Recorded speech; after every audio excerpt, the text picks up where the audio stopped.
This might be the most value for money electric scooter that you can buy in 2026, and it's from a brand you haven't really heard much of in the last few years. It's a big scooter with big wheels, a big battery, and the performance to match 150cc motorcycles. I'm standing next to the Keeway Hypevolt-R, which was launched in India a few days ago. But what is it that makes this electric scooter stand out? I'm going to break it down for you in this first look video. My name is Amaan Ahmed and you are watching Car and Bike. In case you're new to the channel, make sure you subscribe because we're bringing you the latest cars, motorcycles and electric two-wheelers like this one. So stay tuned and hit the bell icon as well.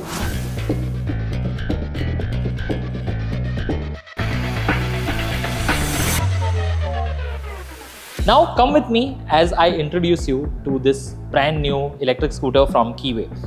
In the past, Keeway has launched scooters which were large capacity and premium priced, but those scooters did not find much success and have been discontinued since. This is Keeway's first electric scooter for India and the brand is really wanting to make a splash with this one. If you will notice, it has that read EZI or Easy. Now, Easy is the brand or the sub-brand under which Keeway sells this scooter in its home market of China. But here, of course, those decals are purely cosmetic and they don't really mean much because the scooter is named the Keeway Hypevolt-R. Even though you won't find the R anywhere on the scooter, you'll just find Hypevolt decals. But to look at, this is a pretty sizable scooter. It's a long scooter, and what accentuates its length is the bodywork. If you'll see, the bodywork is somewhat reminiscent of the BMW CE04s. It has that avant-garde feel about it. And the rear wheel is almost, not completely, but it is to a certain degree hidden. And I think that's a pretty cool styling touch. At the front, you will notice this has dual LED projector headlights. And at the back too, it has LED tail lights which are segmented and they look rather cool. This also has sequential turn indicators, which is another fun touch to add to an electric two-wheeler. And the thing that adds presence to the scooter is the wheel size, because the Hypevolt-R rides on 14-inch wheels front and rear, and this is a 100 section front tire and a 120 section tire at the rear. The other notable thing here is the fact that the scooter has disc brakes front and rear, and it has dual channel anti-lock brakes. Usually we see only single channel ABS on most two-wheelers, but this one has dual channel ABS, which is a welcome addition. And it has these cool looking LED daytime running lights as well that drop down in the apron. Now I want to talk about the wheelbase of the scooter, which is over 1450 millimeters, and that really adds to the presence of the scooter in the flesh. At the back, you will notice that just beneath the tail light is a camera, and that's because this scooter has a reverse camera which also enables advanced riding assistance systems. This scooter has blind spot detection. I'm sure you've heard of this previously with the ultraviolet Tesseract. Unfortunately, the Tesseract is still nowhere to be found, but this scooter has made it to the market with this system. How well it works and how efficient is it in the real world, that's something we're yet to find out. Let me show you the key of the scooter. This is the key fob that you get when you buy the Keeway Hypevolt-R, and this of course means that the scooter has keyless go. It has these lock, unlock and alert functions located as buttons on the key fob. So to go anywhere, you just keep the key fob with you and you will see this start knob on the scooter, which you just need to turn to switch the scooter on.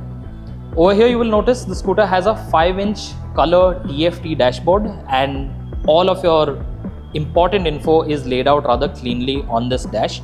Let me get on the scooter and show you what it's actually like. So the seat height is accessible. My height is 5'6" and I'm still able to get both feet on the ground reasonably comfortably. I'm a little bit on the ball of my feet, and that's because the seat is wide. The scooter is also a little wide, so you have to spread out your legs a little bit more to be able to reach the ground, and that means you will be on the ball of your feet if you are about 5'6" or maybe a little bit shorter.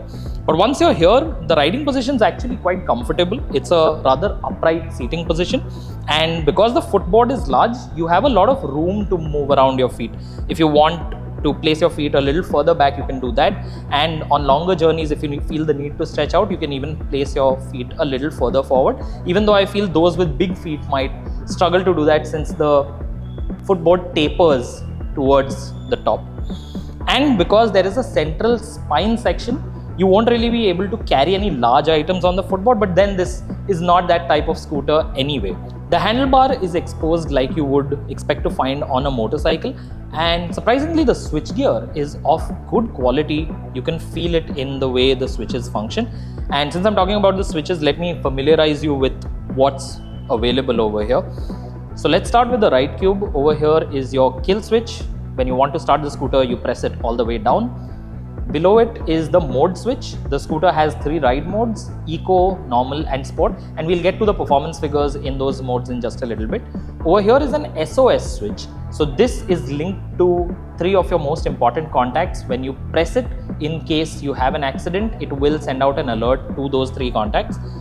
On the left cube, you will find the horn switch, the turn indicator switch, the hazard light switch. Then there's a walk assist function. So when you want to maneuver the scooter around a parking lot, you can press down on this and the scooter will have some power and it will be able to move much easier. Over here is the switch to engage reverse. So when you press down on it, that's the only way you'll be able to access reverse mode. And you can see the reverse camera feed appears on the dash when you do that. If you press it the other way, you will be able to engage cruise control. And you will also find the headlight high beam, low beam function on this cube. The scooter has twin glove compartments. The one on the left is purely for storage, but the one on the right has USB Type A and Type C ports, so you can plug your devices in here. Though I have to say that these lids feel somewhat flimsy and they don't shut naturally. You have to use the lever and then ease them into place. One thing I must mention is how well put together the scooter feels. You will not find any ill-fitting or cheap-feeling panel. Everything over here, including the grips, do feel high quality, and for a scooter priced so competitively, I think this build quality will be something that will impress you. Another important function built into the scooter is the theft protection system. So if the scooter is parked but you've left your handlebar unlocked, you don't have to worry. When somebody tries to move your scooter, the scooter will send out an alert and the rear wheel locks up. Watch it in action. And it happens when I try and reverse the scooter as well.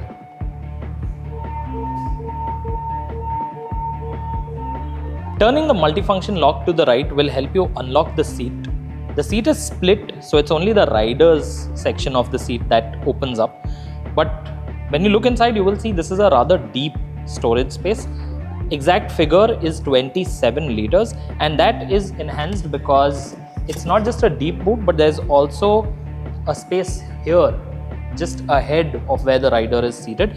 This is used to place the charger that comes with the scooter, so it won't eat up all of your underseat storage space. Keeway tells us that there is a possibility to fit a full face helmet here, but we will have to test that out for ourselves. And the other compartment that opens up is the battery compartment located down here. So once you open it, you will see the scooter's twin battery packs. These use NMC cells, and total capacity with both batteries in place is 5 kilowatt hours.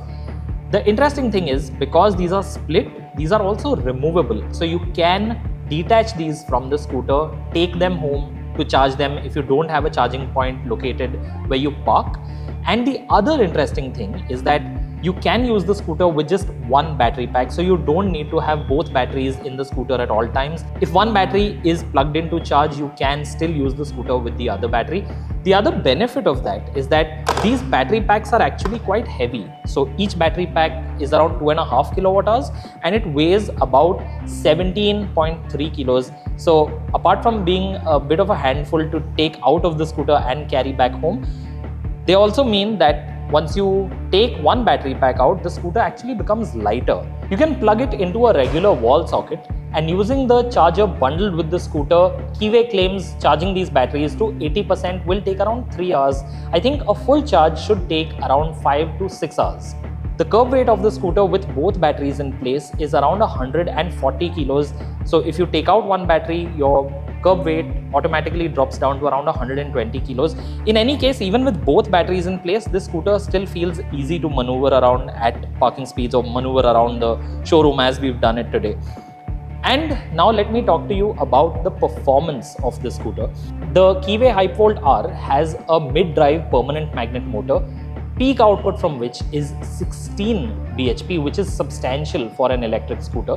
Torque stands at around 72 Newton meters, and of course this full output is available in sport mode. In that mode, this scooter will be able to accelerate from 0 to 40 kilometers an hour in just 2.3 seconds, which will certainly make it one of the quickest accelerating scooters that you can buy. And it will give it a top speed of 115 kilometers per hour.